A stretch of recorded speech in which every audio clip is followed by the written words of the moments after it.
This is another little video to do with sheet steel prices per ton and how the system works. So this is a little bit more advanced for the people ordering sheet steel. So just for my notes, I'm going to be placing an order here to Sebton Steel or SSAB rather for this Hardox plate in 5mm. The last PO was for 5 of. My report only works in sterling, so I have a total cost here of this, which is the line cost multiplied by 1.66. So this is what I would like to see the Epicor system calculated out to be.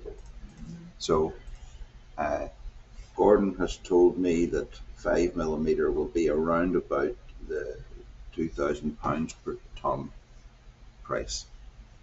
Hardox getting more expensive as it gets thinner. So I'm going to keep this cheat sheet to one side. So I'm currently in a purchase order here at the minute. I'll just clear that delete line. So I'm currently in a purchase order here to Sebton Steel. That doesn't really matter as such. I'm just putting orders on to pull costs through. So I'm going to go to lines detail, and you'll see here we already have 3 lines, and I've put on 3 lines, one for 4, one for 6, one for 8, and I'm about to add 5mm one. So I'm going to go to line detail and add a new line. So we're currently in line 3, and whenever I add a new one it'll jump to 0, but once we put in the details it will pull in 4. So if I type in Hardox 450 and 5mm, again this quantity can be anything because it's going to convert it back. I'm going to then save that and pick the attributes.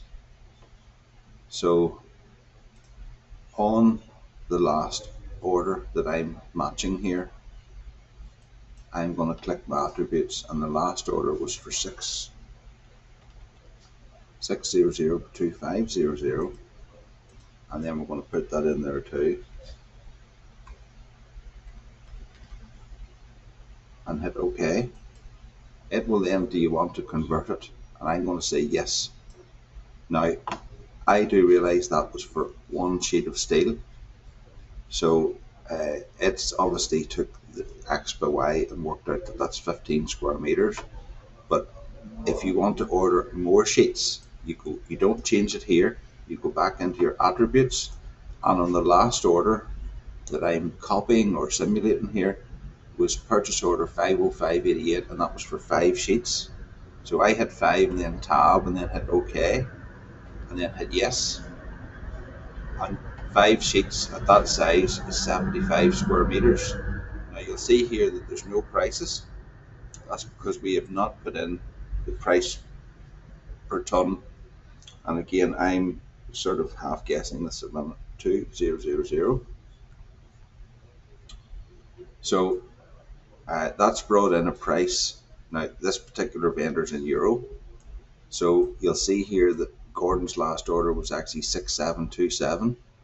So I haven't time to get into the fine details of tonnage, but obviously that means it was more, so I'm going to go 2200, and that's now 64.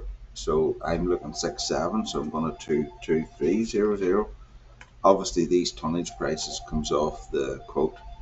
So we've now got 6700 and Gordon's quote, so I'm going to go 2250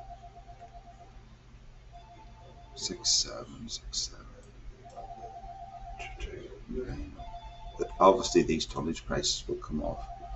So you'll see here that that last PO was 6727, so I'm close enough as for me pulling in data.